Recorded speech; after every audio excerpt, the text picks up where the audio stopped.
जय बाबा स्वामी। हम आज के गुरु आवाहन से कार्यक्रम की शुरुआत करेंगे। सबसे पहले हम लोग शुरू करने से पहले बता दूं कि आज अम्बरीश दादा का सेशन था, लेकिन कुछ कार्य में व्यस्तता की वजह से और वो जहाँ पर है वहां से वो ज्वाइन नहीं हो पाए।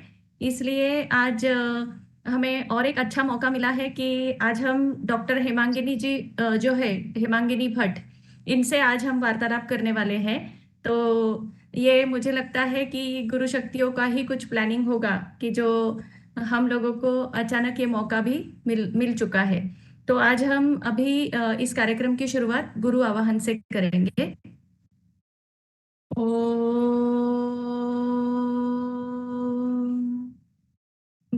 गुरु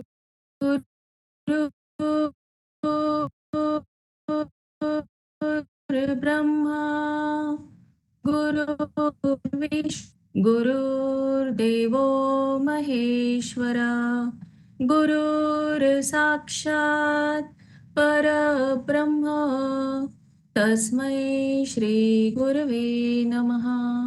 तस्मै श्री गुरवे नमः। तस्मै श्री गुरवे नमः। जय बाबा स्वामी। आज के सेशन में हमारे साथ में है डॉक्टर हेमांगिनी भट्ट जी, जो समर्पण से 2003 से जुड़ी हुई है और 2004 से वो मधु चैतन्य की एडिट बोर्ड की मेंबर भी रह चुकी है। उसके साथ साथ ही अभी हेमांगिनी दीदी का जो पद है वो गुरु तत्व की टीम में नीति एवं प्रशिक्षण प्रमुख है, जिसमें वो जो हमारे गुरु तत्व के सभी आप सभी लोगों ने देखे होंगे कि सब एग्जीबिशंस जो बने हुए हैं आज तक, जैसे गुरु तत्व है, चैतन्य का विज्ञान है, रक्षक वर्ष पर प्रदर्शनी हुई है, उसके साथ साथ दान पर बहुत सुंदर प्रदर्शनी हमें मिली हुई है। ये सभी प्रदर्शनियों का एडिटिंग जो है वो हेमांगिनी दीदी करती है। उसके साथ साथ ही जो गुरु तत्व का हम लोगों ने अभी जो बुकलेट ब्रोशर्स वगैरह देखे हुए हैं, ये सभी कुछ उनका ही एडिटिंग है। उसके साथ साथ ही हम अभी जो लाइव कार्यक्रम जो स्वामी जी के अटेंड कर रहे हैं, उसके अंदर आप सब लोगों ने बहुत सुंदर सुंदर भजन सुने होंगे। हम लोगों को जो गुरु तत्व की रिंगटोन मिली हुई है, जय हो गुरु तत्व, ये सभी जो कंपोजिशंस है वो उन्होंने किए हुए हैं। इतना सुंदर उनका खुद का साहित्य उन्होंने निर्माण किया हुआ है, जो आज हम सबको गुरुदेव से कनेक्ट करने में मदद करता है। तो इतना सारा गुरु कार्य करते वक्त मैंने उनको खुद मुझे अनुभव मिला है उनके साथ में। मैं बहुत भाग्यशाली समझती हूँ अपने आप को, जब 2022 के अनुष्ठान में मुझे उनके साथ में रहने का मौका मिला, तो मैंने देखा कि उनकी गुरु कार्य करने की कैपेसिटी बहुत इमेंस है। जैसे कोई फुल टाइम वर्क करता है, उसी प्रकार से उनका फुल टाइम गुरु कार्य शुरू रहता है। तभी जाकर गुरु तत्व के माध्यम से हम सभी को गुरुदेव का साहित्य तथा इन सभी प्रदर्शनियों का लाभ मिला हुआ है।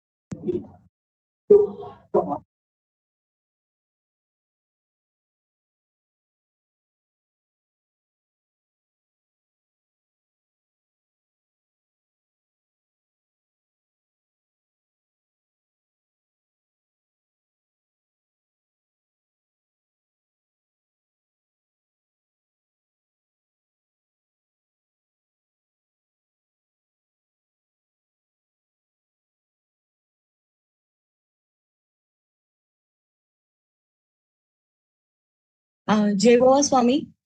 शायद प्रियंका दीदी के वहां से कुछ नेटवर्क इश्यू आ रहा है, तो वो हमारे साथ जल्दी जुड़ेंगे। तब तक मैं कुछ बताना चाहती हूँ कि हेमांगिनी दीदी ने इतने जल्दी हमें ये सेशन जो दादा का होने वाला था वो लास्ट मोमेंट में पोस्टपोन हुआ, तो तुरंत ही उन्होंने उसके लिए हाँ बोला, और हमें बहुत अच्छा सा सुंदर और एक सब्जेक्ट दिया जिसके ऊपर वो आज बात करने वाले हैं कि साहित्य का पुण्यात्मा अवतरण में क्या योगदान है। तो आज उनके ही जो साहित्य का उन्होंने खजाना अपने पास अच्छे से संजो के रखा है और सबको बांट रहे हैं, उसमें से हमें उसके बारे में बताएंगे कि जो हमारे लिए योग्य है। जैसे कि पुण्यात्मा अवतरण के लिए हम सब जुड़े हैं, तो उसमें हमें किस तरीके से साहित्य उपयोगी है। तो मैं हेमंगिनी दीदी को रिक्वेस्ट करूंगी कि दीदी प्लीज आप हम सबसे शेयर करें कि साहित्य का क्या योगदान है। जय बाबा स्वामी। मेरी आवाज ठीक से आ रही है? हाँ दीदी, आ रहे। ओके। एक्चुअली साहित्य तो बहुत सारा है। हमारे जैसे हम समर्पण से जुड़े, उसके पहले भी ऋषि मुनियों ने बहुत सारा लिख करके गए। उसको वाङ्मय कहते हैं कि ऋषि मुनियों की वाणी थी। अपौरुषेय साहित्य यानी वो कोई व्यक्ति नहीं लिख सकता, वो उतरता है, अवतरण होता है। तो लेकिन वो इतना पुराना है, हम सब ने संस्कृत इतना पढ़ा नहीं, और आत्म साक्षात्कार के बिना मतलब आत्म तत्व जागृत नहीं है तब तक हम उस अर्थ में ग्रहण तक भी नहीं कर सकते। इतना वो डेप्थ वाला साहित्य है। तो फिर हमारे गुरुदेव आए और उन्होंने जो कुछ भी हमें बताया, कितनी सारी बातें बताई है उन्होंने। तो 2000 से लेकर के अब तक के कितना सारा साहित्य का भंडार है। वो भी वो कहते हैं ना कि दो तरीके से उन्होंने साहित्य दिया। एक दिया जो हम सबको सामने रखते हुए, जैसे हम उनके प्रवचन में सुनने के लिए जाते हैं या गुरु पूर्णिमा अटेंड करते हैं, कोई कार्यक्रम में जाते हैं, दर्शन शिविरों कुछ भी हो, उनके सानिध्य में ध्यान भी होता है। तो हम सबको चित्त में रखते हुए हमारी अंतरात्मा की उत्क्रांति के लिए क्या आवश्यक है, वो उन्होंने जो दिया वो एक साहित्य हुआ। यानी उसके लिए उन्होंने एक वाक्य कहा, जैसा तेरा गाना वैसा मेरा बजाना। तो हमारी जितनी तीव्रता होगी उस हिसाब से उनकी ओर से विषय और विषय की गहराई दोनों चीजें आएगी। तो ये बात हुई हमारे ऊपर कि हम कितने इंटेंसिटी के साथ उनका ग्रहण करना चाहते हैं। लेकिन उसके अलावा जो मैंने बताया ना कि वेदों में ऋषि मुनियों ने जो कुछ भी लिखा अपौरुषेय था, यानी उनको जो उतरा वो उन्होंने लिखा। तो वैसे गुरुदेव ने कुछ लिखा जो उन्होंने वो चाहते थे कि मैं ये दूं, आने वाली पीढ़ियों के लिए दूं, मनुष्यता के लिए दूं, हर मनुष्य मात्र के लिए दूं। तो वो जो चाहते थे वो जो लिखा वो अनमोल है।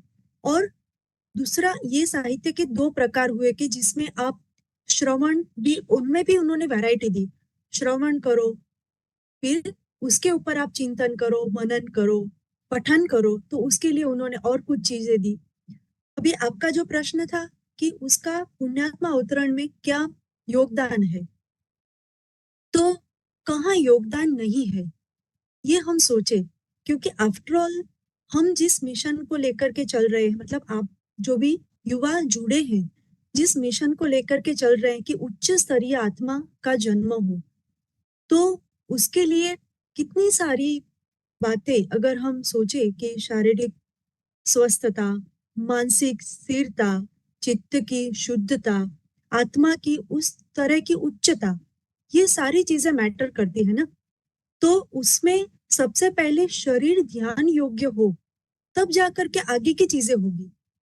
तो गुरुदेव ने स्वयं कहा है कि अ, शरीर को सबसे पहले ध्यान योग्य बनाना पड़ता है, फिर जाकर के आगे आगे एक एक चीज होती जाएगी। तो ध्यान योग्य कैसे बने और कैसे हम समझे कि शरीर ध्यान योग्य है कि नहीं, तो उन्होंने दोनों पैरामीटर बताए। तो शरीर ध्यान योग्य नहीं है, इसका अर्थ कि हमें बहुत ज्यादा विचार आते हैं, हम स्थिर बैठ नहीं सकते, हमें ध्यान ही नहीं लगता, चित्त सहस्त्रार पे आता है गुरु कृपा में, लेकिन हम टिक नहीं सकते। ऐसे कुछ भी अगर हमारे साधना में रुकावटें लगती है, तो हम अपने आप को जांचे कि मेरा शरीर अभी ध्यान योग्य नहीं है, क्योंकि चित्त की शुद्धता और पात्रता के अनुसार, आत्मा की उस तरह की इच्छा शक्ति के अनुसार अपने घर में ऐसी पुण्यवान आत्माएं आती है। तो उसके लिए सबसे बेसिक है वो है ध्यान। तो ध्यान योग्य शरीर बने उसके लिए गुरुदेव ने, जैसे मैं अपना अनुभव बताती हूँ कि ये बात हालांकि पुण्यात्मा अवतरण से जुड़ी नहीं है, लेकिन शरीर को ध्यान योग्य बनाने से जरूर जुड़ी हुई है। कि मेरे जीवन में एक समय ऐसा था कि मैं इतनी आसपास की परिस्थितियों से मेरे पर वो सारी परिस्थितियां हावी थी कि मैं चाह कर के भी कितनी भी प्रार्थना करूं, लेकिन मेरे से समर्पण ही नहीं हो पा रहा था। मतलब मैं खुद से ही हार गई थी कि अब कैसे करें आगे। तो अब गुरु को तो प्रत्येक शिष्य की चिंता रहती है, वो कोई ना कोई बहाने से उनके सानिध्य में बुलाते हैं। जब अपनी वो नहीं आती, क्या बोलते हैं ना, अपनी एक तैयारी नहीं होती आंतरिक, तब तक उनके स्थूल सानिध्य का ऐसे तरह तरह का मौका मिलते हैं। तो ऐसे आचार्य सम्मेलन था, उसमें उन्होंने बुलाया।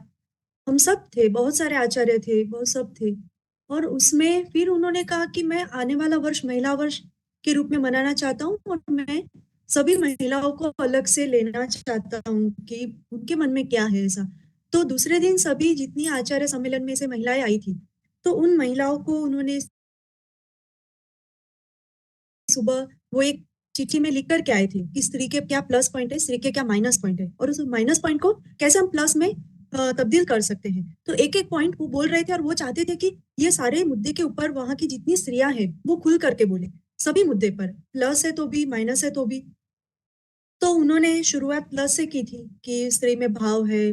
फिर दूसरा उन्होंने कहा उसको खाने से ज्यादा खिलाने में आनंद आता है। बहुत सारा, ये तो बहुत लंबा चला था, वो तो विषय अलग है, लेकिन दो मुद्दे हुए।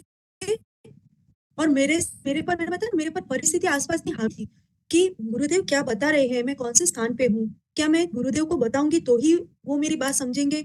ऐसा भी, मतलब एक कहते हैं नादानी थी मेरे अंदर।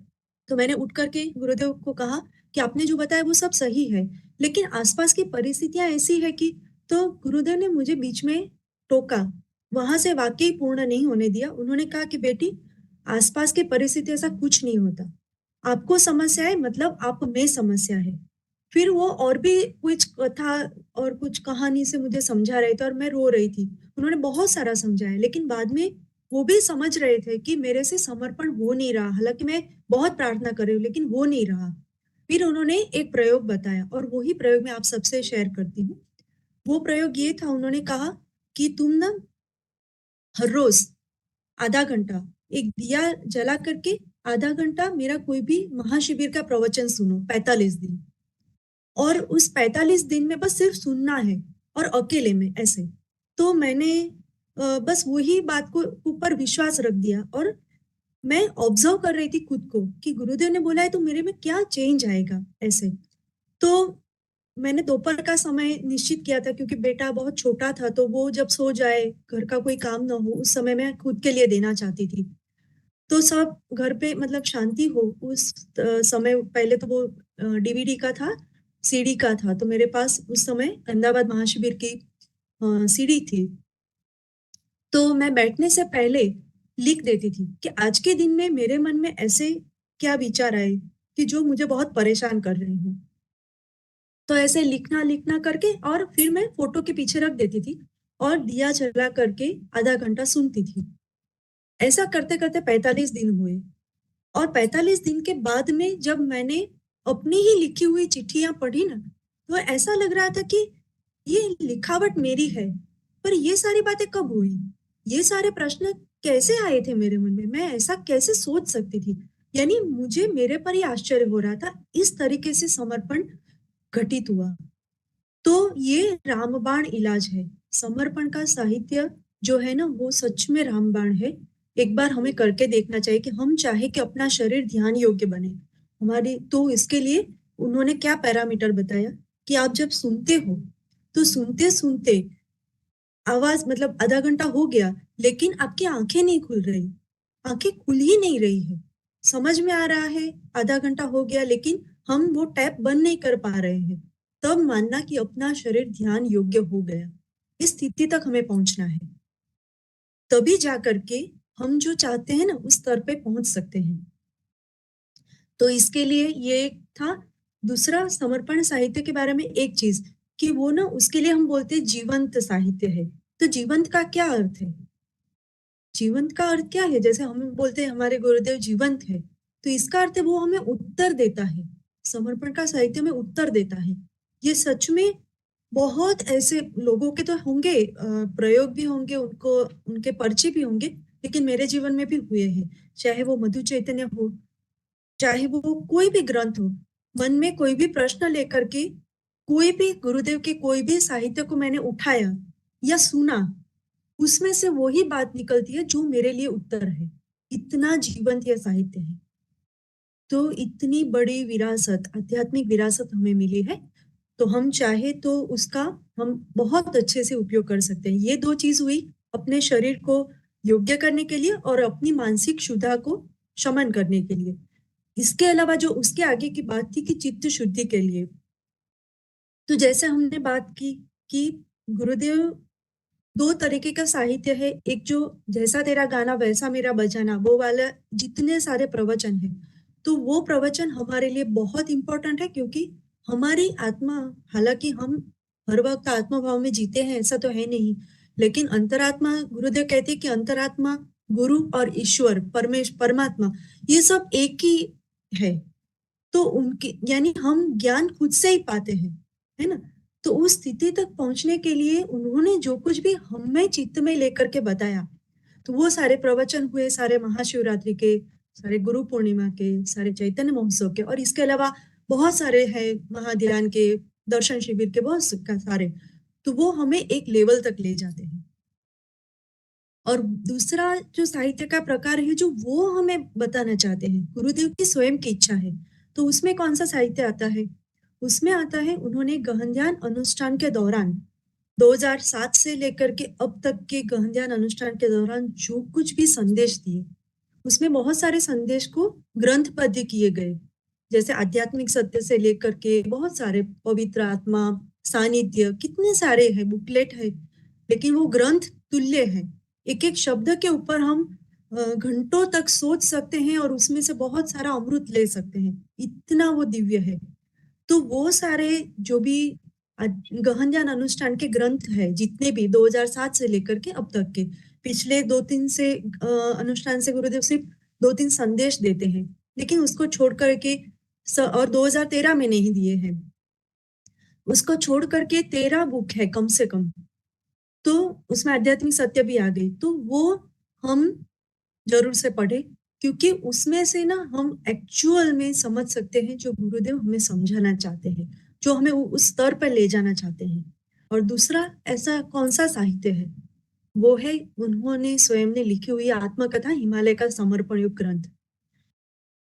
तो उसमें उन्होंने इतनी सारी बातें बताई है, जैसे मुझे नहीं पता आप में से कितने लोगों ने दूसरा भाग पढ़ा है कि नहीं पढ़ा है।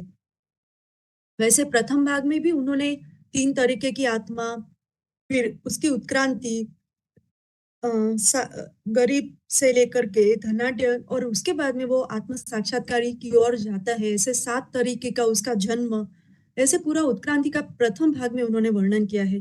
दूसरे भाग में पति पत्नी के कैसे रिश्ते होने चाहिए, कि पुण्यात्मा अवतरण के लिए वो बहुत जरूरी है। तो वो सारी की सारी बातें उन्होंने बहुत खुल करके लिखा है। तो वो है हिमालय का समर्पण योग दूसरा भाग। इसके अलावा जैसे तीसरा भाग है, तो उसमें स्त्री को शक्ति क्यों माना है, नागप्पा स्वामी जी का गुरुदेव के साथ जो भी संवाद है, वो हम पढ़े तो हमें पता चलेगा कि हम अगर, क्योंकि इसमें सबसे बड़ी भूमिका स्त्री की है, तो स्त्री के लिए जो आत्मग्लानि उसका स्वभाव है, या हो सकता है कि हम अपने भीतर छुपी जो कुछ भी शक्तियां हैं उसकी और कभी देख नहीं पा रहे हैं, तो हमें जरूर से हिमालय का समर्पण योग भाग तीसरा पढ़ना चाहिए। इसके अलावा चौथा भाग जो है हिमालय का समर्पण योग का चौथा भाग, उसमें गुरुदेव ने जल तत्व के ऊपर इतना डिटेल में बताया है, और उनके गुरु लोग की यात्रा का बहुत सुंदर वर्णन है, कि वहां के गुरु चाहते हैं कि इस तरीके की आत्मा अपने यहाँ आए, यानी ये जो मिशन है वो गुरु लोग से भी कनेक्टेड है। आप लोग कितने भाग्यवान हो कि आप इस मिशन के हिस्सेदार बन रहे हो। तो वो सारी क्या घटनाएं हैं वो उसमें उन्होंने सुंदर तरीके से बताई है। जैन धर्म का भी है, 5वें भाग में भी गुरु लोग की यात्रा और वो जैन धर्म का है, ऐसा बहुत सारा है। तो इसके अलावा ये हुई बात गुरुदेव की। गुरु माँ ने भी बहुत सुंदर सुंदर साहित्य दिया है। उन्होंने महाग्रंथ आत्मकथा उनकी दी है, उनके प्रवचन एक से बढ़कर एक है, उनकी बोध कथाएं, और हर मधु चैतन्य में उनकी ओर से और गुरुदेव की ओर से जो विशेष एक्सक्लूसिव मधु चैतन्य में ही मिलेगा, आपको और कहीं नहीं मिलेगा। जैसे अभी हमने चित्त की शुद्धि की बात कही कि इसमें सबसे महत्वपूर्ण है चित्त शुद्धि, क्योंकि जितना चित्त शुद्ध होगा उस तरीके का अपना आभा मंडल होगा, और वही आभा मंडल को देख करके आत्मा आती है। अपने यहाँ पे जो गर्भाधान संस्कार होता है उस समय का जो वातावरण है, तो अपनी चित्त की शुद्धि के अनुसार वो आत्मा अट्रैक्ट होती है। इसीलिए उन्होंने 3 तरह की आत्मा का बताया ना, शारीरिक स्तर पर है, मानसिक प्रेम के स्तर पर है, और उसके उच्च यानी दिव्य हेतु के लिए गुरु को चित्त में रखते हुए किया गया है गर्भाधान संस्कार, तो उस अनुसार आत्मा जन्म लेती है। तो इन सब में चित्त की भूमिका सबसे बड़ी है। तो चित्त शुद्धि के लिए लेकर उन्होंने मधु चैतन्य में गुरुदेव ने 8 तरह के चित्त बताए कि हम कहाँ पे है, ये हमें पता चलता है कि हमारा चित्त कैसा है। तो ऐसे मधु चैतन्य एक ऐसी चीज है कि ऐसा दुर्लभ पावर पैक मैगजीन है कि जो हमारे पास होना चाहिए, वो भी जीवंत है। क्योंकि कई लोगों के ऐसे अनुभव है, मेरा तो है ही, जब भी मुझे बहुत पहले तो बहुत प्रश्न होते थे, तो सारे मधु चैतन्य ऐसे बिठा करके स्वामी जी के सामने हाथ जोड़ करके पूछती थी, और जिस मधु चैतन्य के लिए मन से लगा कि इसको उठाऊं और कोई भी पन्ना खोलूं, वो मेरे लिए उत्तर था। इतना जीवंत ये साहित्य है, हमें उत्तर देता है, इसीलिए इस साहित्य को जीवंत कहा है। तो ये हमें स्पिरिचुअली बहुत एजुकेट करता है, एक उच्च स्तर की स्थिति देता है। इसीलिए समर्पण साहित्य का प्रत्येक आध्यात्मिक पथित के लिए तो उसका महत्व है ही, और आप जैसे भाग्यवान लोगों के लिए तो ये एक क्या बोलते हैं ना, एक बहुत बड़ा आधार स्तंभ है। तो आप जरूर से उसका पठन करो, श्रवण करो, चिंतन करो, मनन करो, और जो उनकी इच्छा है उस अनुसार आप सबके जीवन में वो घटित हो। ये साहित्य के ऊपर तो बोलते ही जाए, इतना कम है, तो अभी आगे बढ़ते हैं।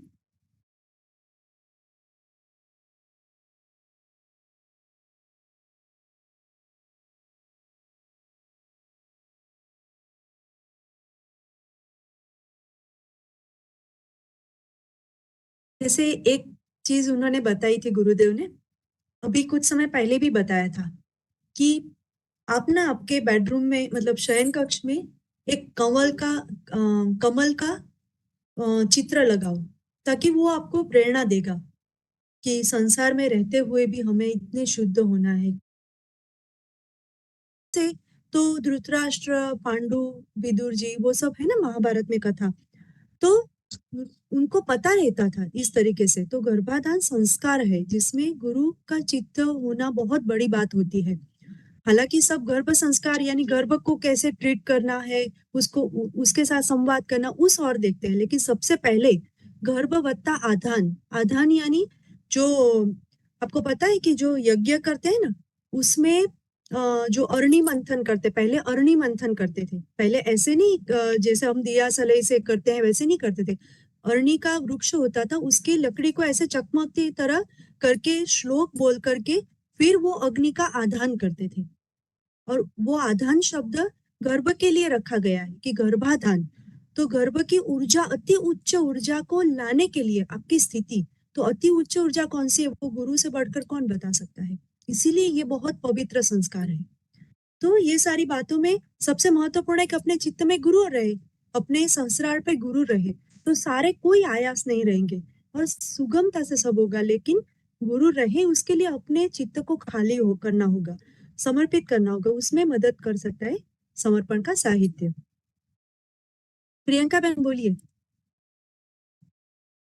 हाँ दीदी, जय बाबा स्वामी। आपने बहुत ही सुंदर तरीके से इस साहित्य का भी विवेचन किया है, इससे सभी को बहुत ही उपयोग होगा। जैसा आप अभी बता रहे थे, तो इसमें माता और पिता, इन दोनों में से किसका रोल ज्यादा महत्वपूर्ण है इस संस्कार में? देखो, इस संस्कार में ना एक्चुअली दोनों का महत्व है। मैं आपको एक प्रश्न पूछूं कि अपना खेत है ना, खेत में भूमि है, जो मिट्टी है उसका कितना महत्व है, और उसमें हम जो बोने जा रहे हैं उस बीज का कितना महत्व है। दोनों का समान महत्व है ना। हम करेला चाहते हैं तो पिता का ऐसा विचार हो तो करेले जैसे अपने यहाँ पे संतान आ सकते हैं, क्योंकि बीज करेले का डाल रहे हो। हम केसर आम चाहते हैं, तो उस तरीके का आम का परिपक्व बीज चाहिए, तो पिता का रोल भी इतना ही है। सेम भूमि है, वो स्त्री है, स्त्री गर्भाशय है, तो वो उसके लिए भी उतना जरूरी है कि भूमि फलद्रुप हो, भूमि पोषण युक्त हो, उसमें वो सारे गुण हो, ताकि जो बीज दिया जा रहा है तो उसमें से वो सारी ऊर्जा उर्वरक के जरिए उसको वो पोषित कर पाए। तो दोनों का रोल है। हालांकि उसके बाद का पूरा रोल स्त्री का तो आता ही है, लेकिन स्त्री भी जीती है तो अपने परिवार में, तो परिवार में उसको उस तरीके का वातावरण मिले, क्योंकि अ, चित्त से तो वो पति के साथ सदैव जुड़ी रहती है, तो उनके एक एक इमोशंस के ऊपर उसको ऊपर इफेक्ट आता है ना। तो पति और पत्नी दोनों का महत्वपूर्ण रोल है, और बीज का तो सबसे बड़ा रोल है कि कैसा बीज आए।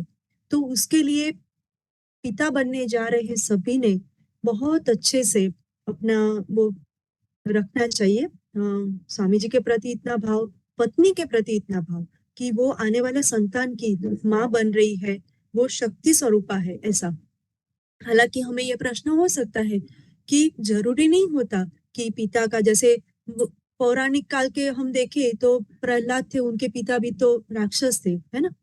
तो फिर भी लेकिन माँ इतनी वो थी, तो उसमें कुछ कुछ ऐसे हो सकते हैं अपवाद, लेकिन कई सारे ऐसे भी उदाहरण है, जैसे कपिल मुनि थे, जिन्होंने सबसे पहले अपने भारत में सांख्य दर्शन दिया सबसे पहले। तो वो माता पिता दोनों के, उनकी इच्छा थी कि हमारे घर पे हरि की चेतना आए, विष्णु की चेतना आए, और दोनों ने इतनी साधना की थी। तो ऐसा है। और कुछ भी नहीं है, हम सिर्फ गुरुमय हो गए ना, तो दोनों गुरुमय हो गए, फिर कहाँ अपना कुछ भी रहा ना। जैसे गुरुदेव का स्वयं का जो जन्म हुआ, तो एक ही बात थी कि गुरुदेव की माँ की क्या इच्छा थी कि जो भी संतान आती है वो अपने गुरु को समर्पित करना, तो इतना भाव था। तो गुरुदेव जैसे साक्षात योगी राज अब उनके यहाँ पे आए, तो ये भी उदाहरण है। लेकिन हालांकि हम सब उनके योग्य बने तो कोई व्यवधान न हो, पति की ओर से भी नहीं, पत्नी की ओर से भी नहीं, तो दोनों का मुझे तो ऐसा लगता है पूर्ण रोल है।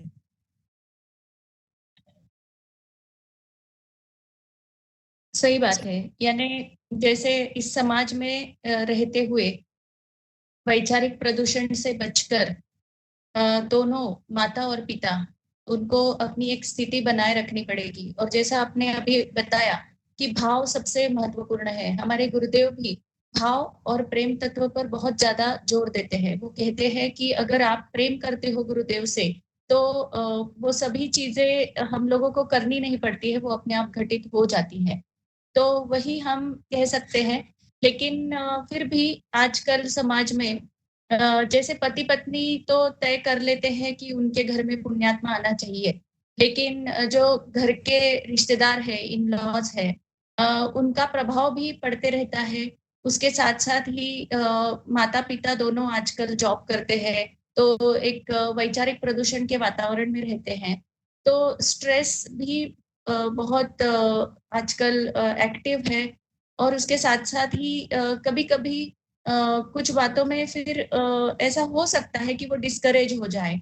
तो ऐसी स्थिति में वो लोग अपनी स्थिति कैसे संभाल के रख सके, उसके लिए वो क्या उपाय कर सकते हैं? ये ना एक्चुअली गुरुदेव और गुरुमा ने इन सारी बातों का अलग अलग प्रवचन में उत्तर दिया हुआ ही है। स्ट्रेस मैनेजमेंट को लेकर के उन्होंने, जैसे पृथ्वी पर बैठना, भूमि माता के शरण में जाना, ये एक उन्होंने बताया है।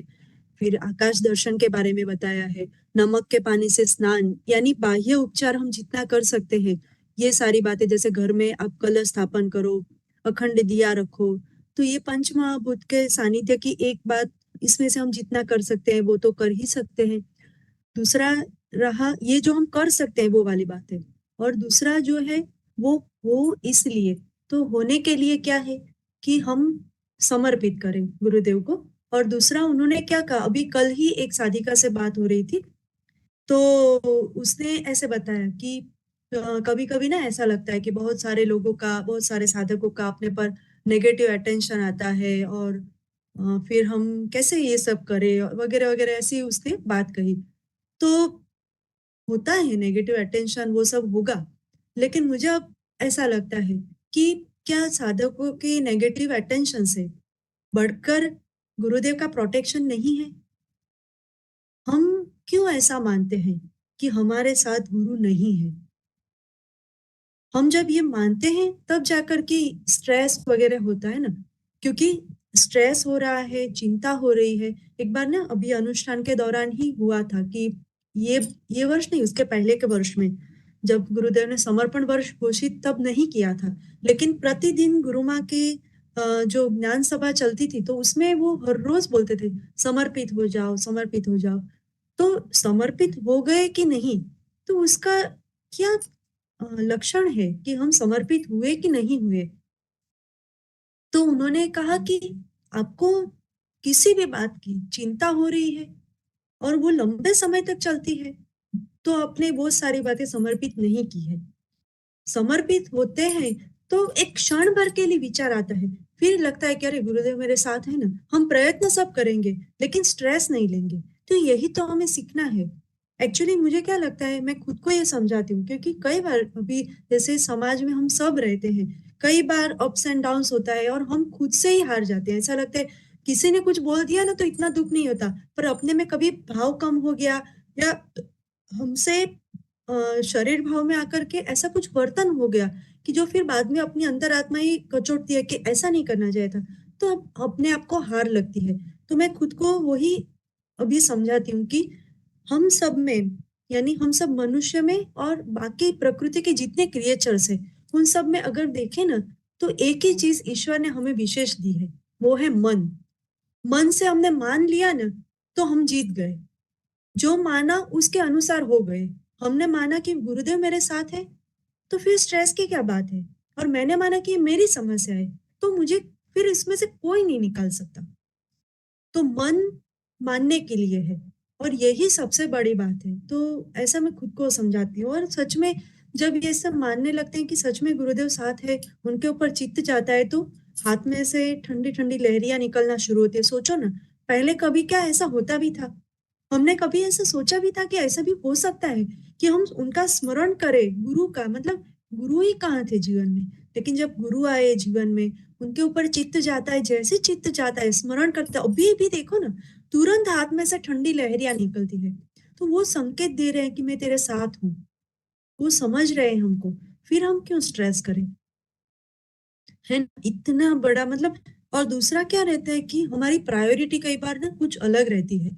जैसे मैं इस एज में थी, जिस एज में अभी के जो भी क्योंकि 25 से 30, ज्यादा से ज्यादा 32-33, ये उम्र बहुत अच्छी होती है एक हेल्दी बेबी के लिए, और वही उम्र करियर के लिए होती है। तो उस समय पे दोनों चीजें होती है कि भाई मैं करियर को ज्यादा महत्व दूं या इसको दूं। तो ये सब ना कभी ये खींचतान स्ट्रेस को जन्म देता है। लेकिन मैं एक चीज बताऊं कि जितने जल्दी हम माता पिता बन जाते हैं ना, उतने जल्दी हम काफी समय तक अपनी यंग एज को लेकर के काफी समय तक फ्री रहते हैं। क्योंकि जितने जल्दी हम माता पिता बन गए, हो सकता है उस समय अपने कोएज वाले जो भी हैं, जैसे वो लोगों ने बहुत अच्छे से अपना करियर बनाया हो सकता है वो हमसे, अगर हम कंपटीशन में जीते हैं, हमको लगता है अंदर से कि अरे मैं भी ये ड्रीम लेकर के चल रहा था और मैं वहां तक नहीं पहुंचा। लेकिन आप सोचो ना कि आपके घर में ऐसा व्यक्ति आ रहा है जो गुरु है या गुरु तुल्य है, या आपसे तो एटलीस्ट उच्च स्तर की आत्मा है, बहुत बड़ी पुण्यात्मा है। तो ये जीवन का कितना बड़ा सुख है। 5 साल के बाद भी करियर बन सकती है। मतलब मैं ये स्पेशली लड़कियों के लिए, स्त्रियों के लिए बोल रही हूँ, क्योंकि उनको 3 मोर्चे पे लड़ना पड़ता है। माता पिता बनने के लिए खुद की तैयारी, घर में भी सब कुछ देखना, और जॉब के लिए देखना। और वो इतने स्ट्रेस में रहती है, इसीलिए कुछ कमियां शरीर में आ जाती है। स्ट्रेस से ही सारी चीजें, डेफिशिएंसी वगैरह शुरू हो जाती है। पहले कहाँ कोई फॉलिक एसिड कुछ भी नहीं लेते थे, कितने 8-8 10-10 संतान होते थे उन लोगों के। आज एक संतान भी करने में कितना तकलीफ हो रही है ना, इतना स्ट्रेस हावी हो रहा है, लेकिन उसके सामने गुरुदेव हम सबको विश्वास दिला रहे हैं कि चैतन्य की लहरियों के रूप में मैं तुम्हारे साथ हूँ। हम चाहे कि अपने हाथ में से ठंडे वाइब्रेशंस निकले, ऐसा हो सकता है, हुआ है कभी, लेकिन जैसे ही उनका स्मरण करते हैं, तुरंत ये होने लगता है। तो ये कितनी बड़ी चीज है, कितना बड़ा चमत्कार अपने जीवन में घटित हो रहा है। और जैसे ही उनका स्मरण हो जाए, हम नहीं समर्पित कर पा रहे तो समर्पित कर दे, बस एक ही चीज है, समर्पण। और ये समर्पण ही हमें करना होता है, यही हमारे हाथ में है और कुछ नहीं। तो फिर स्ट्रेस वगैरह कुछ नहीं रहेगा, लेकिन जल्दी से अपनी प्रायोरिटी, शरीर एकदम स्वस्थ है उस वक्त अपने एग्स बहुत अच्छे होते हैं, उस वक्त डिसीजन माता बनने का ले लो, करियर बाद में हो सकती है, तो स्ट्रेस आधा ही ऐसे कम हो जाएगा। फिर फिर ये भी होता है, मैंने किया है ना, मेरे जीवन में यही सब था, और बाद में अभी मैं इतनी फ्री हूँ, इतनी फ्री हूँ। अभी मेरी कोएज वाले जिन लोगों को देखती हूँ तो मुझे लगता है कि अरे, ये तो संघर्ष मेरा कब का चला गया, और मैं आराम से अपना जीवन इतना सुंदर तरीके से, गोल्डन डेज है। तो ये सबका हो सकता है, ऐसा गुरु कृपा में सब हो सकता है। ये बराबर है ना प्रियंका बहन? एकदम बराबर दीदी, आपने जो बताया है, क्योंकि यही तो हम सब के लिए मेडिसिन है, हमारे गुरुदेव, और हम साक्षात एक जीवंत सदगुरु के जीवन काल में जी रहे हैं। इससे बड़ा तो हमारे लिए कोई भाग्य हो ही नहीं सकता है। तो आपने जो बताया है कि ये समर्पण की कमी ही हमारे जीवन में स्ट्रेस या कोई संघर्ष या कोई निर्णय की अक्षमता जो है ये ला सकती है। जैसे ही हमारा समर्पण हो जाए तो चीजें अपने आप ही सुलझी हुई दिखने लगती है, उलझने हमारे मन में होती है, हमारे जीवन में नहीं। जैसे गुरुदेव बोलते हैं, आपको समस्या है क्योंकि आपके अंदर समस्या है। तो आपने अभी बताया था कि गुरुदेव ने ऐसे कुछ कुछ बातें हम लोगों को ऐसे वाक्य दे के रखे हैं, जैसे जिनको हम इंग्लिश में मैक्सिम्स बोलते हैं, कि ऐसे कुछ प्रोवर्ब्स जैसे कुछ वाक्य है कि एक एक वाक्य पर पूरा ग्रंथ लिखा जा सकता है, इतने चीजें दी हुए है, ये अनमोल रत्न है। तो जैसा आपको समस्या है, मतलब आपके अंदर समस्या है, ये मत देखो कि अंधेरा कहाँ तक है, बस अपना दिया जला लो, या फिर छप्पर लगे फटने तो प्रसाद लगे बटने, वगैरह वगैरह। बहुत सारी चीजें जो हमारी खुद की आपकी आवाज चली गई।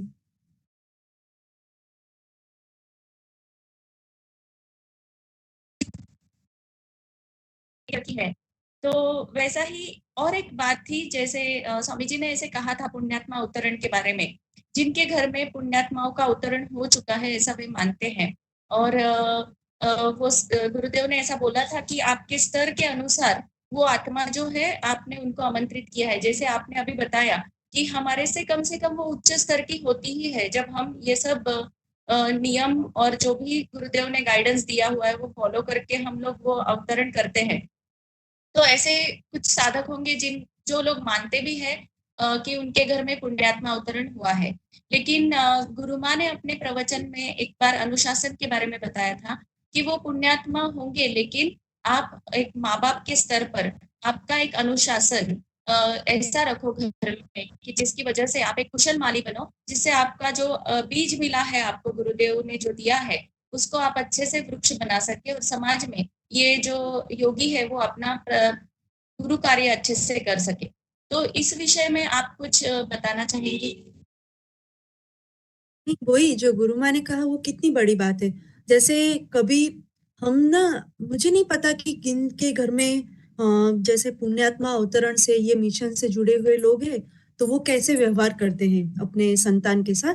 लेकिन गुरु माँ ने वही जो समझाया, अभी हम उसको ये मान करके चले कि हाँ ये योगी है, ये बहुत उच्च स्तर के गुरु हैं, पर अभी तो वो है तो छोटे स्वरूप में ना। उस समय वही तो अपना गुरु कार्य है कि उस समय उसको सही वातावरण देना, अपने माता पिता के रूप में जो भी कर्तव्य है, वो कर्तव्य को ठीक से निभाना। अब वो गलतियां करे, उनके में एक्सेस एनर्जी है तो उस एनर्जी को सही दिशा देना, तो वो सब तो हमें ही करना है ना। उस समय हम देखें कि वो वातावरण बना देंगे, वो खुद करेंगे, लेकिन उसके लिए भी उनको भी तो एक समय लगता है ना। एक शरीर के स्तर पे शरीर धारण किया है तो सब कुछ वो होता ही है। और वैसे देखें, हम अगर ऐसे देखें कि गुरुदेव ने क्या बोला कि आत्मा, गुरु, ईश्वर तीनों एक ही है, बराबर। तो कोई भी है वो तो आत्मा ही है ना, आफ्टर ऑल आत्मा ही ईश्वर है। तो कोई भी आए तो वो तो वही है ना। तो हमें अगर वो समझ नहीं है कि इनकी शुद्धता, इनकी उच्चता कितनी है, तो हम माता पिता के रोल पे तो हमें ठीक से ही निभाना होगा कि उसमें उसने गलती की तो उसको सही तरीके से डांटना ही है। लेकिन उसको ऐसे जैसे उन्होंने बताया ना गुरुदेव ने, उसके लिए ना मैं सच में बताऊं, 2020 का बाल वर्ष का जो गुरुजी ने बुकलेट दी है नवयुग की ओर, जिसमें प्रथम बार उन्होंने 7 संदेश के शीर्षक 7 चक्रों के ऊपर रखे हैं। मूलाधार चक्र का पहला संदेश, फिर स्वादिष्टान चक्र, ऐसे करके सहस्रार चक्र तक के सारे संदेश। उसमें बहुत सारी बातें हैं जो एक पेरेंट्स के लिए, पेरेंटिंग के लिए बहुत महत्वपूर्ण है। गुरु माँ के प्रवचन तो है ही, लेकिन इसके अलावा जैसे एक चीज उन्होंने कहा कि माता पिता कहते हैं, हृदय चक्र में ही उन्होंने लिखा है कि तू गधा है तो गधा तत्व निर्माण हो जाता है। यानी माता पिता के वचन कुछ भी वो बोलते हैं, उनका इतना इम्पैक्ट आता है क्योंकि उस समय उनका चित्त संपूर्ण खाली रहता है। अब उस समय आपने क्या उसमें डाला, उसके ऊपर उसका पूरा जीवन बनता है। तो एक कुशल माता पिता की तरह वो तो व्यवहार करना ही है। वो जैसे है धीरे धीरे करके, वो तो गुरुदेव की उनके ऊपर चित्त है ही। आपने नामकरण भी गुरुदेव से करवाया है, लेकिन साथ साथ जो अपनी भूमिका है, जैसे आपको खाना तो बनाना ही होगा, ऐसे थोड़े है कि वो गुरुओं के गुरु मान लो आ गए, लेकिन वो कैवल्य कुंभक योगी की तरह वही वो तो बिना कुछ भी खाए पिए वहां पे है, वैसे वो संसार में रहेंगे, ऐसा तो है नहीं। वो भी एक संसार में एक सामान्य मनुष्य की तरह ही वो जिएंगे ना। तो उनको जो भी आपको देना है वो सारी की सारी सुविधाएं और संस्कार दोनों चीज देना है। उसमें जहाँ पे भी कर्तव्य में खाट खूट करना पड़े, ठाक ठुक जैसे गुरु माँ कहते करना पड़े, वो सब करना है। लेकिन हाँ, मन से हमें ऐसा कुछ भी नहीं बोलना है कि जिससे वो आहत हो, है ना। कई बार झूठा गुस्सा भी होता है ना, उससे कोई किसी को दुख थोड़ी ना होता है।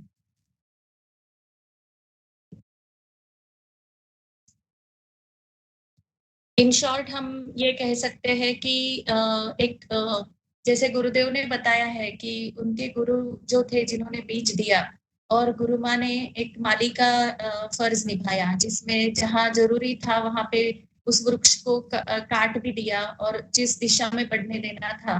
तो इस बारे में, अनुशासन के बारे में आपने ही जैसे गुरु माँ की जो एक भजन लिखी हुई है, जिसमें गुरु माँ को बोला है कि अनुशासिता है और आगोचरिणी है। तो हम ये कह सकते हैं कि एक आदर्श माँ के रूप में, माँ पुस्तिका में गुरु माँ ने जो भी लिखा हुआ है, तो हाँ उन्होंने ऐसा बताया नहीं है कि आप ऐसा करो, लेकिन उन्होंने क्या किया वो बताया है। तो यानी उन्होंने खुद प्रैक्टिस किया है रादर देन प्रीचिंग। तो वो बातें मुझे लगता है कि बहुत अच्छी रहेगी, सभी ने पढ़ना चाहिए कि माँ ग्रंथ में जो गुरु माँ ने लिखा है। लेकिन इसके अलावा भी दीदी, आपको गहन ध्यान अनुष्ठान में गुरु माँ का सानिध्य प्राप्त हुआ, जिसके अंदर गुरु माँ ने अपने दैनंदिन दिनचर्या में अपनी स्थिति बनाए रखने के लिए, या फिर कुछ छोटी छोटी बातें, जैसे मुझे एक बात याद आई जब गुरु माँ ने बताया था कि 4 साल से ज्यादा एक जो कपड़े रहते हैं वो भी आप इस्तेमाल मत करो। ऐसे कुछ बहुत ही छोटी बातें, लेकिन जो हमारे दैनंदिन दिनचर्या में हमें अपनी आध्यात्मिक स्थिति बनाए रखने के लिए, अपना बाह्य वातावरण और आंतरिक वातावरण सुरक्षित रखने के लिए गुरु माँ बताती है। तो इन सब चीजों को आपको प्राप्त हुए सानिध्य में क्या आप कुछ ऐसी बातें शेयर करना चाहोगी जो ये पुण्यात्मा अवतरण के लिए जो इच्छुक दंपत्ति है, उनको वो कुछ टिप्स काम आ सके? हाँ, उन्होंने, गुरु माँ ने वैसे तो ना सबके लिए एक संस्कृति समझे अपनाए, ये तो दी है बुक कि जिसमें उन्होंने बहुत सारी बातें ये सब बताई है, उसके पीछे के रीजन। और जैसे आपने कपड़े के लिए बताया, वो तो है 4 साल पुराने हैं तो फिर वो यूज नहीं, मतलब ज्यादातर नहीं करना चाहिए। इसके अलावा एक चीज है कि उन्होंने गद्दे के लेकर के कहा था कि हम सालों से जिस गद्दे पे सो रहे हैं, है ना, तो अपनी 10 साल पहले की सोचो कि 10 साल पहले की जो स्थिति है, अभी जैसे हमने साधना कर रहे हैं तो 10 साल पहले हमारी जो समझ थी या हमारा समर्पण था या हमारी मनोस्थिति थी उसमें सुधार तो आया ही है ऑब्वियसली। तो फिर उन्होंने जिस गद्दे पे हम 8 घंटे तक या 6 घंटे तक सोते हैं उसी समय पे अपने आभा मंडल का शुद्धिकरण होता है। ये इसमें फिर से स्टॉप हो गया तो नहीं दीदी, चालू है। चालू है ना? ओके। तो वो आप चाहे तो हम घर तो बदल नहीं सकते लेकिन गद्दा बदल सकते हैं। तो अगर आपका ये, और ये कोई कंपलसरी वाली बात नहीं है, ये सिर्फ टिप्स होती है, लेकिन करके देखे वाली बात तो जरूर होती है कि बहुत पुराना गद्दा है तो जरूर से हम उसको रिप्लेस करें, फ्रेश ले आए। जैसे उन्होंने एक बार अनाज को लेकर के भी बताया था कि वो तो ठीक, खैर अपने फूड को लेकर के है कि जैसे पहले प्लास्टिक की ट्रांसपेरेंट सुंदर सुंदर बॉटल्स वगैरह होती थी, लेकिन जब ये फील हुआ कि प्लास्टिक में जो जो भी हम अनाज रखते हैं, जो भी खाद्य पदार्थ रखते हैं, उसकी जो अंदर का तत्व है वो लंबे समय तक फ्रेश नहीं रहता कंपैरिजन में कांच के अंदर। तो उन्होंने पूरा का पूरा अपने बाबा धाम में जो भी थे प्लास्टिक के बॉटल्स वगैरह, वो सब उन्होंने कांच में रिप्लेस कर दी। तो ये ऐसी कुछ चीजें होती है कि जो कभी कभी वो ऐसे ही बातों बातों में बताते हैं, और वो हम जब करते हैं तो सच में समझ में आता है कि बहुत चेंज आ गया अपने अंदर। ऐसे फिर दिया जलाने के लिए तो उन्होंने कहा है, कलश के लिए कहा है, तो ये सब रंगोली के लिए कहा है। तो हम जितना कर सके ये सब ना अपना शुद्धिकरण के लिए ही है, क्योंकि मन के शुद्धिकरण के साथ घर के शुद्धिकरण के लिए भी बहुत मददगार रहता है। और आफ्टर ऑल तो जो अभी आप गुरुदेव का अलग अलग स्लोगन जैसे इस वाक्य बोल रही थी ना, तब मुझे एकदम से याद आया था, और ये मेरा सबसे प्रिय है। उन्होंने लिखा है कि जिसका मन पे काबू वो है सच्चा बाबू। तो हमें बस वही अपने मन पर काबू लाना है, तो इसके लिए ये सारी टिप्स है वो बहुत मदद करती है। और गुरु माँ ने एक चीज ना, ये सब तो बातें हैं वो तो एक एटमॉस्फेयर बनाने के लिए ये सब है। हालांकि यही एकदम वो इसी बात को लेकर के पकड़ के चलते हैं तो ये यही हमें मददगार होगी ऐसा जरूरी नहीं। लेकिन हालांकि गुरु माँ ने जो एक बात बताई थी वो बहुत ही बढ़िया है। उन्होंने क्या बताया, इस बार के गहन ध्यान अनुष्ठान में, लास्ट गहन ध्यान अनुष्ठान में उन्होंने समर्पित होने पर बहुत जोर दिया था, और इस बार उन्होंने ज्ञान विषय पे बहुत जोर दिया।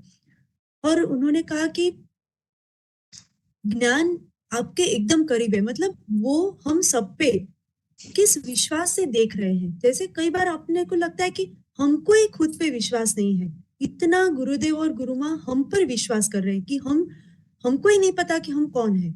उनको बराबर पता है कि हम कौन है। हम सब साधक कौन है, क्योंकि हम सबको क्या चीज मिली है वो उनको पता है, और वो चीज की कितनी ऊंचाइयां हम सब इस जीवन में पा सकते हैं वो भी उनको पता है। सिर्फ अपना चित्त उस ओर रहना चाहिए। तो इस बात को लेकर के उन्होंने इतना विश्वास के साथ कहा। उन्होंने कहा कि जो गुरुदेव हैं वो उन्होंने तरंगों का विज्ञान ये करके ग्रंथ मधु चैतन्य में एक आशीर्वचन दिया था, और उन्होंने उसमें लिखा था कि मेरे गुरु तो 24 घंटे खुली लाइब्रेरी के समान है, आप कभी भी वहां पे से ज्ञान ग्रहण कर सकते हो, सिर्फ एक ही कि उनके साथ संबंध होना चाहिए। यही बात उन्होंने बताई। तो सेम बात गुरु माँ ने बताई कि ज्ञान आप मानते हो इतना दूर नहीं है, एकदम आपके पास है, एकदम करीब है, बहुत पास है। और उन्होंने कहा कि आपको संगीत, मतलब उस ज्ञान के कक्ष में, ज्ञान के स्तर पे आप जाओगे ना, तो संगीत का 8वां सुर कौन सा है वो समझ में आएगा। हम सबको तो यही पता है कि 7 सुर है, उन्होंने कहा संगीत का 8वां सुर समझ में आएगा। उन्होंने कहा कि कैसे, जैसे पहले के जमाने के कुछ ऐसे पेंटिंग्स है जो पेंटिंग्स आज भी उसके कलर्स वैसे के वैसे हैं, फीके नहीं हुए हैं, तो कैसे वो उन्होंने किस कॉम्बिनेशन से बनाए थे कलर्स। तो वो अगर आपको चित्रकारी में रुचि है तो वो ज्ञान आपको मिलेगा। आपको एरोडायनामिक्स में रुचि है तो उसका ज्ञान, जितने भी फील्ड है समाज में, जितने भी इस दुनिया में, सभी का जो एक्सट्रीम लेवल का ज्ञान है वहां तक आप पहुंच सकते हो, हम सब पहुंच सकते हैं, ये उन्होंने बताया। उन्होंने कहा कि हम सब जब पढ़ते थे, जब हमारी पढ़ाई में आता था कि सूर्य है वो आग का गोला है, उसमें से आग की लपटें निकलती है। उन्होंने कहा कि जब आप इस क्षेत्र में जाओगे तो आपको एक्चुअल में समझ में आएगा कि सूर्य कौन है। यानी वो हम सबसे ये चाहते हैं कि हम इस तरीके के स्तर पे पहुंचे, हम सब उनके तुल्य शिष्य बने। गुरुदेव जिस स्तर के हैं, गुरु माँ जिस लेवल की है, उन्होंने जो चीज हमें दी है, उस स्तर के शिष्य हम सब बने। एक स्वामी विवेकानंद थे जिन्होंने रामकृष्ण परमहंस देव का पूरे विश्व में उन्होंने बताया कि कैसे गुरु होते हैं, और हमारे गुरुदेव के कितने सारे शिष्य हैं। तो हम सब में से उन्होंने कहा कि हमारे जीवन का जितने साल हम जिएंगे ना, उतने भी शिष्य तैयार हो गए ना, तो भी हमें लगेगा कि हमारा जीवन जीने का जो भी ये मतलब वो लोग अवतरित हुए तो वो लक्ष्य पूर्ण हुआ। ऐसे तो कितना छोटा सा उन्होंने लक्ष्य रखा है, अपने जीवन के साल सिर्फ। और और एक बात थी, ये बात अ, एकदम से याद आई तो वो भी मैं आपसे शेयर करती हूँ कि एक चीज उन्होंने बहुत सुंदर बताई। जैसे हम गुरुदेव को देखते हैं, गुरुदेव के समान गुरु माँ है, कोई अंतर नहीं है, कुछ भी नहीं है। और उन्होंने स्वयं, और वो कभी बताती नहीं है, वो सदैव अपने आप को गुरुदेव की एक शिष्या ही मानती है। लेकिन जब बातों बातों में जब उनके मुंह से निकलता है, तब हमने अगर पकड़ लिया तो समझ में आ जाता है कि वो कौन है। तो एक बार उन्होंने ऐसे ही बताया कि अ, गुरुदेव का निर्माण भी अलग अलग गुरुओं से हुआ, वैसे गुरु माँ का भी अलग अलग गुरुओं द्वारा उनका निर्माण हुआ है। तो अलग अलग गुरु तो हम ऐसे आश्चर्य से उनके सामने देख रहे थे कि, तो इसीलिए उन्होंने कहा कि कुछ बातों में मेरा समझाने का तरीका अलग इसीलिए होता है, कुछ बातों में उनका, हालांकि बातें दोनों की एक समान ही होती है, लेकिन समझाने का तरीका दोनों का बहुत अलग होता है।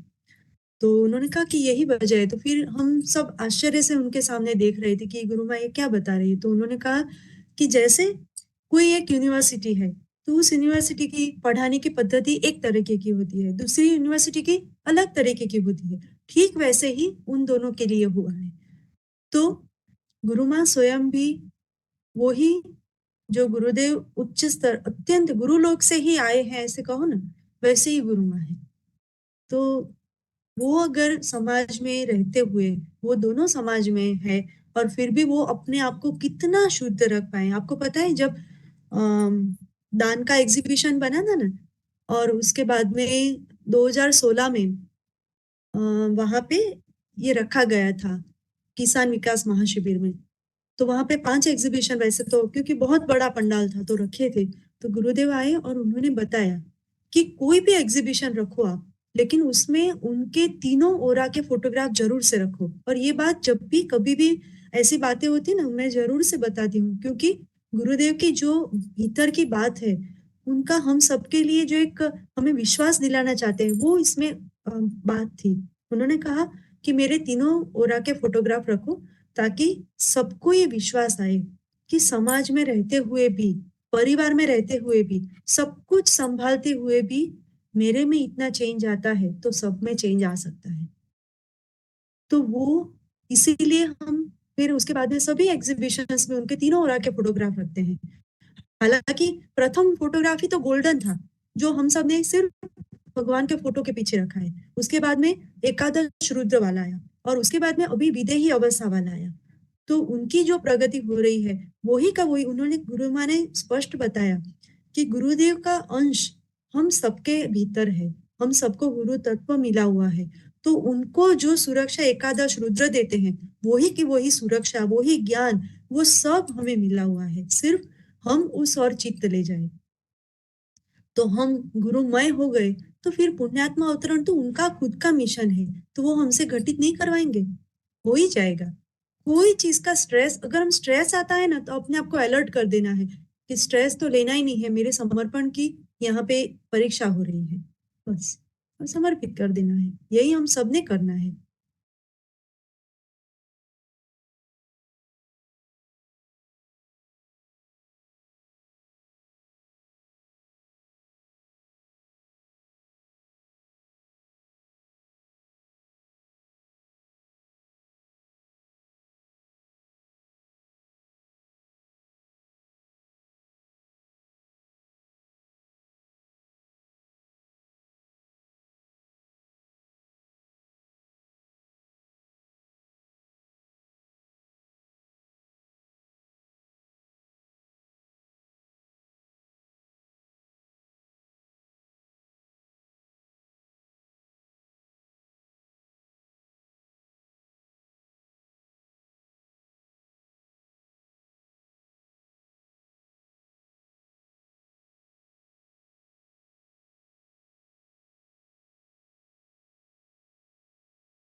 हाँ, वैसे आप संस्कृति समझे अपनाए ये जो बुकलेट है ना, वो जरूर से पढ़ो। उसमें बहुत अच्छे से उन्होंने बताया है गुरु माँ ने। तो मुझे लगता है कि उन्होंने जो बताया ना वो ही आप पढ़ोगे तो अच्छा है। या फिर मधुचेतन में कौन से मधुचेतन में आया है वो मैं आपको बताऊंगी, क्योंकि उन्होंने जो बारीकाई से लिखा है ना, मैं अगर आपको बताऊं तो भी हो सकता है उसमें पूर्ण बात ना आए। उससे अच्छा है उन्होंने बताया वो करो। जैसे उन्होंने, मैं ब्रीफ में बताती हूँ कि जैसे कलश में पानी लेना होता है, उसमें आंबा मतलब आम के पत्ते या फिर आसोपालव के या नागरवेल के 5 पत्ते लेने होते हैं, और नीचे मूंग रखते हुए कलश को स्थापना करना होता है कोई भी कोने में, और श्रीफल रखना होता है। इन सब में महत्वपूर्ण है वो है भाव, कि आप किस भाव के साथ करते हैं, वो ही आप स्थापना करो। और गुरुदेव को स्मरण करते हुए आप रखो कि घर की जितनी भी नकारात्मकता है वो है दूर हो जाए। इसके अलावा उन्होंने एक और जीवंत कलश के बारे में बताया है।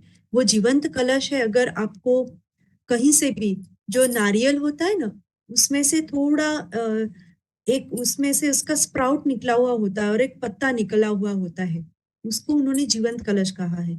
तो वो भी आप चाहे तो वो एक पीतल के जो क्या बोलते हैं, कोई पात्र हो, उसके अंदर पानी भर के उसमें आप उसको रख दो, और अ, वो इतना जीवंत है कि वो घर में प्रसन्नता का वातावरण रखता है। तो ये भी एक उन्होंने बताया था। तो ये जो कलश स्थापन की विधि है ना, वो मैं सच में आपको बताती हूँ कि स्टेप बाय स्टेप करने से महत्वपूर्ण है उसमें आपने कितने भाव से किया, और गुरु माँ ने क्या सटीक रूप से बताया। उसके लिए आप जरूर से ये बुक पढ़ो, संस्कृति समझे अपनाए। और इसमें और भी बहुत सारी टिप्स है, जैसे हमें ऑर्नामेंट्स हम पहनते हैं, सोना चांदी उन्होंने लिखा है। तो हम सब अभी आज मैं देखती हूँ, मैं खुद भी ऐसे थी, मैं एक एज में मुझे बिल्कुल पसंद नहीं था, मुझे लगता था कि ये सारे बंधन है। लेकिन जैसे जैसे उसका अनुभव जैसे ध्यान से जुड़े ना, तब समझ में आया कि नहीं, ये बंधन नहीं है, वास्तव में ये अपने आप को संतुलित रखने के लिए है। तो सारे श्रृंगार मतलब हम नथ पहनते हैं या ये सारे क्यों पहनते हैं, उसके पीछे बैंगल्स पहनते हैं सोने की या लाख की या कांच की। तो उससे अपने विशुद्धि चक्र पे कितना अच्छा प्रभाव पड़ता है, और वैसे भी स्त्री का आत्मग्लानि का स्वभाव होता है, तो उसमें से उसको मदद मिलती है। तो ये सब बहुत महत्वपूर्ण है। तो इन सब के बारे में उन्होंने बहुत अच्छे से बताया है, तो जरूर से वो पढ़िए। बराबर है। वो शायद वो ओशो की जो बुक थी मधु चैतन्य, उसके अंदर वो है कलश का। और हाँ संस्कृति समझे और अपनाए, और उसके साथ साथ ही गुरु माँ के और एक है वो प्रेरक प्रसंग, वो भी बहुत सुंदर है, जो इस दौरान माताएं पढ़ सकती है।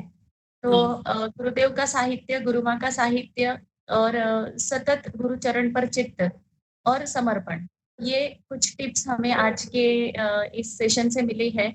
वैसे ही हिमांगिनी दीदी ने हमें जो समर्पण के साहित्य के बारे में जानकारी दी है, वो हमें बहुत ही उपयुक्त है। और ये जो होने वाले जो माता पिता है, इनको हम लोग कह सकते हैं कि ये बहुत भाग्यशाली है कि उनको इस उम्र में और इस स्तर पर ये ज्ञान मिल रहा है, और वो इस सब मार्गदर्शन से जुड़ सके हैं। तो उन सबको भी हम लोग आज इसके बारे में शुभकामनाएं देते हैं, और गुरु शक्तियों से प्रार्थना करते हैं कि उनका जो मिशन है, उस मिशन के लिए जो माध्यम बनना चाहते हैं और जो अपना संपूर्ण समर्पण कर रहे हैं, उन सब के माध्यम से गुरुदेव अपना कार्य करवा ले, और इतने पवित्र और शुद्ध सभी माध्यम बने कि सतत गुरु कार्यरत रहकर गुरुदेव की एनर्जी से, गुरु शक्तियों से जुड़े रहे। और जिस प्रकार के साधक बनने के लिए हमने गुरुदेव के जीवन काल में जन्म लिया है, उस प्रकार के हम सब साधक बन सके, यही गुरु चरणों में शुद्ध प्रार्थना है। मैं श्री कृष्ण दादा और शिवांजलि जी से विनती करूंगी कि कुछ प्रश्न होंगे तो हम क्या ले सकते हैं, या फिर सेशन एंड करना है, तो बताएं।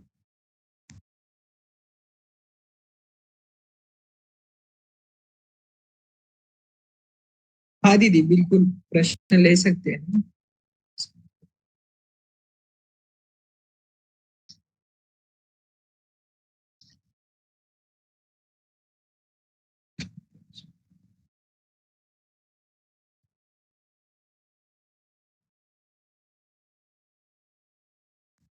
आदित्य, कुछ प्रश्न तो आए हुए हैं चैट में। अच्छा, ओके। तो एक अभी जो प्रश्न आया है, जैसे दीदी ने अभी ऑलरेडी बताया है कि समर्पण के साहित्य में बहुत डिटेल में गुरुदेव ने बताया हुआ है। तो आत्मा का कब प्रवेश होता है, आत्मा कब तय करती है, तो इसके बारे में एक प्रश्न आया हुआ है दीदी कि तीसरे माह में होता है, ऐसा कुछ सुना है। तो इसके बारे में थोड़ा आप फोकस करोगे?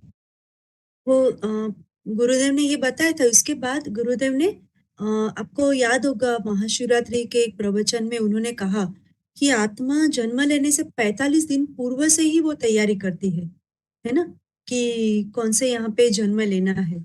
यानी हमें सेम 45 दिन का क्या महत्व है, साधना का क्या महत्व है, ये हम सब समझ सकते हैं। और मुझे ऐसा लगता है कि जो विषय पे हम अभी पहुंचे ही नहीं है, मतलब ये हमारा विषय ही नहीं है, तो हम इसके ऊपर क्यों चिंता करें, या क्यों इसके ऊपर इतना सारा चिंतन करें ना। हम बस अपने आप को समर्पित करें कि बस अपने यहाँ योग्य आत्माएं ही आएगी, क्योंकि उन्होंने कहा है कि गर्भाधान संस्कार से आसुरी आत्माओं का आगमन रुक सकता है। तो सोचो, आसुरी आत्मा तो आने वाली है ही नहीं, है ना। तो जो आएगी वो उच्च स्तर की आएगी, तो फिर हमें क्यों चिंता करनी ना, ऐसा मुझे लगता है।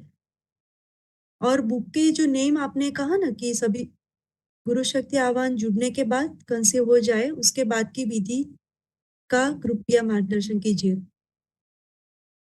नहीं, विधि गुरु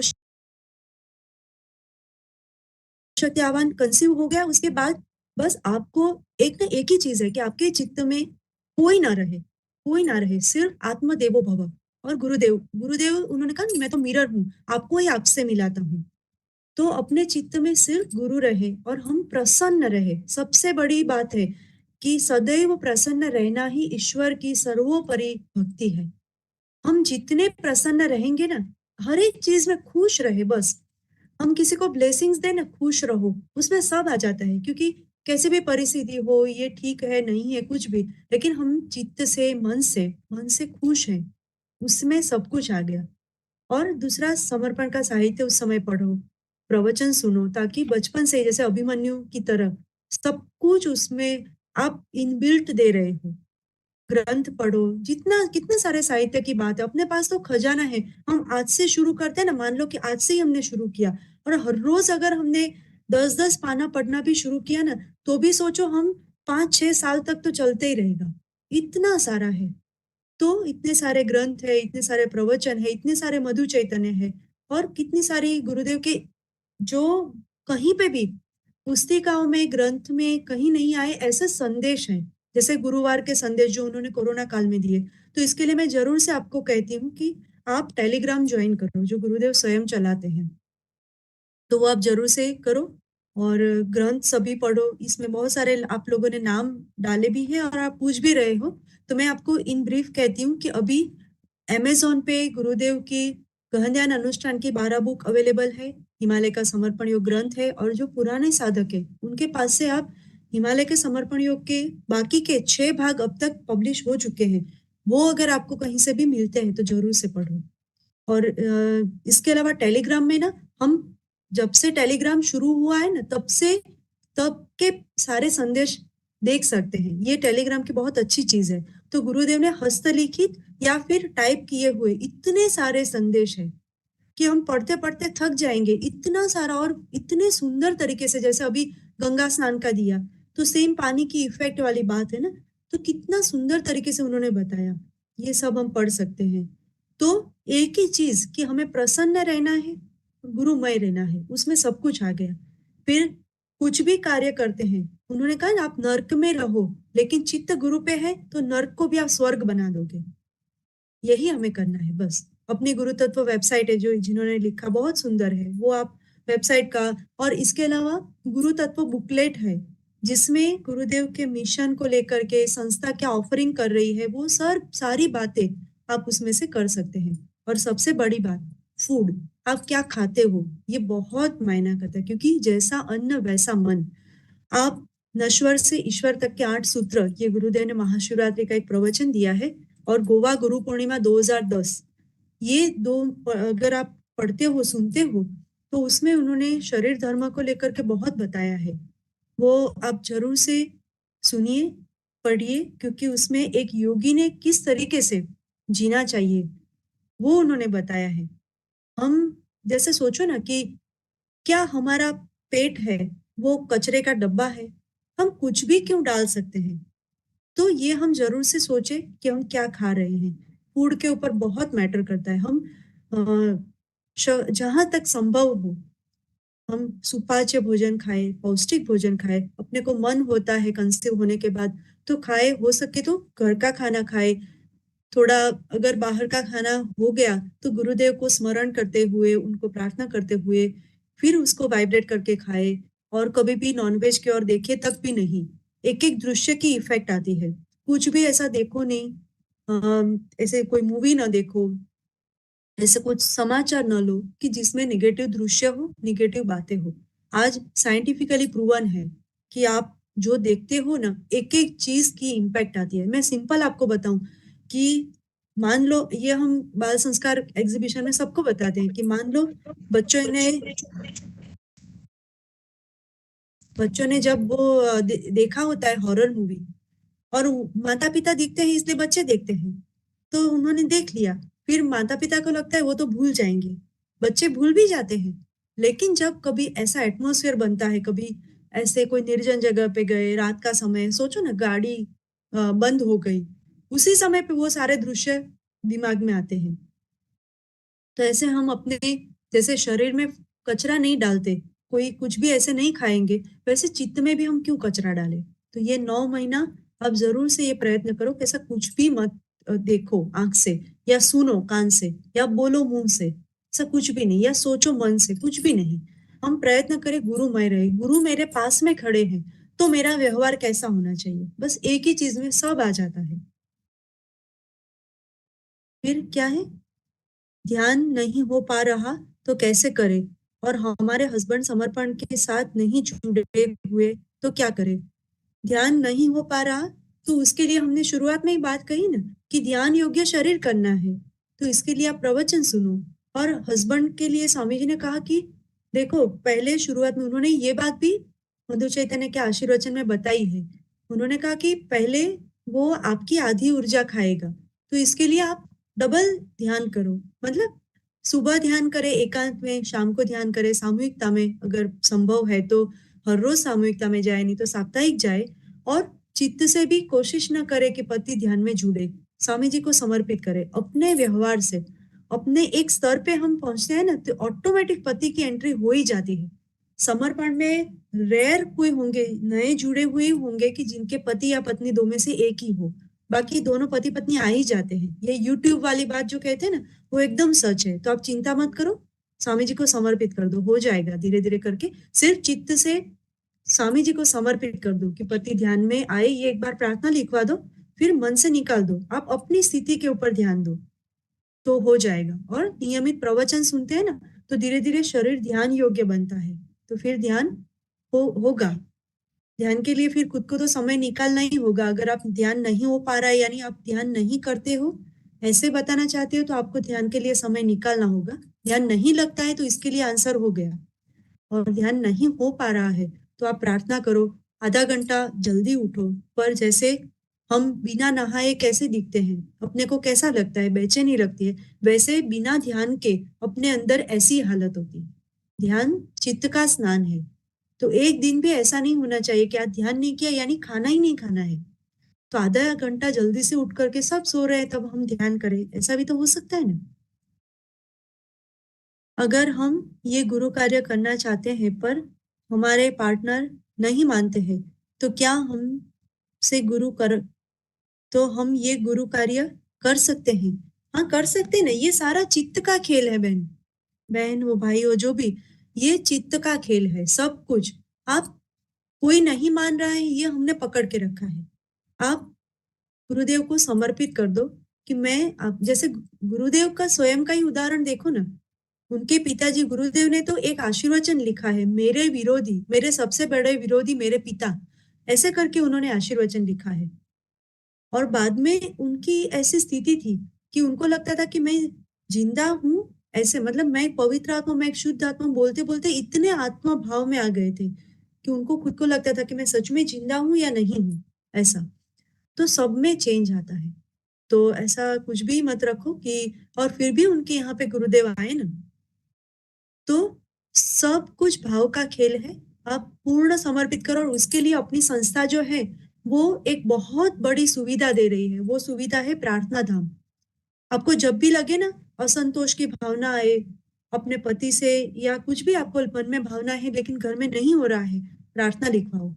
घर में मधु चैतन्य ऐसे रखो कि किसी को भी हाथ में उठा करके पढ़ने का मन हो। आप क्या कर रहे हो ना, आपके व्यवहार से सामने वाले को लगना चाहिए कि इसके पास ऐसा कुछ है जो मेरे पास नहीं है और होना चाहिए। तो हमें अपने आप को ना अच्छे पोस्टर बनाना है, ऑटोमेटिक हो जाएगा। और उसके लिए प्रार्थना भाव ये सब बहुत बेसिक चीज है। उसके बदले मतलब उससे एकदम फास्ट होगा ये सब। तो ये आप कर सकते हो। बराबर है ना? आप कुछ जोड़ना चाहते हैं तो भी बोलो। हाँ प्रियंका बहन, श्री कृष्ण भाई, आप लोग जो भी जिसको बताना है आप जरूर से बताइए।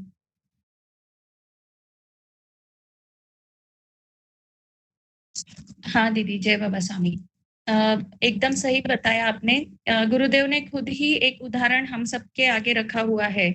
उनके जन्म की जो कहानी हिमालय का समर्पण योग में उन्होंने बताई है, जिसके अंदर हम सबको पता है कि गुरुदेव के जो पिताजी थे, तो वो भी यानी इस प्रकार नहीं, लेकिन उनकी मम्मी जो थी, माताजी जो थी, वो भाव से जुड़ी हुई थी और उन्होंने बस एक ही संकल्प किया था कि मेरा जो भी पहला अपत्य होगा वो गुरुचरण में अर्पित होगा। तो इस एक भाव की वजह से इतने बड़े गुरुदेव जो ब्रह्मांड नायक है, वो उनके यहाँ पर अवतरित हुए हैं। तो ऐसे ही एक माता का जो भाव अगर रहे, तो वो समर्पण से जुड़े हो या किसी भी बात से जुड़े हो, वो महत्वपूर्ण नहीं है, लेकिन भाव महत्वपूर्ण है, चित्त की शुद्धि महत्वपूर्ण है। यही सब बातें आज आपने हम सबको बताई। आपने आज जो मार्गदर्शन किया, आज का सेशन बहुत ही बढ़िया रहा, जिसके अंदर जैसे अचानक ही ये तय हुआ था, लेकिन इतना सुंदर इसमें मार्गदर्शन मिला। तो मैं तो समझती हूँ कि ये एक बहुत ही अनमोल रत्न जो है वो आज सभी को प्राप्त हुआ होगा।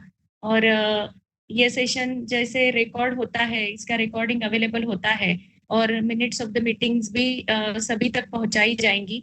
आज के सेशन में थोड़ी टेक्निकल रुकावटें आई, इसके लिए हम खेद व्यक्त करते हैं।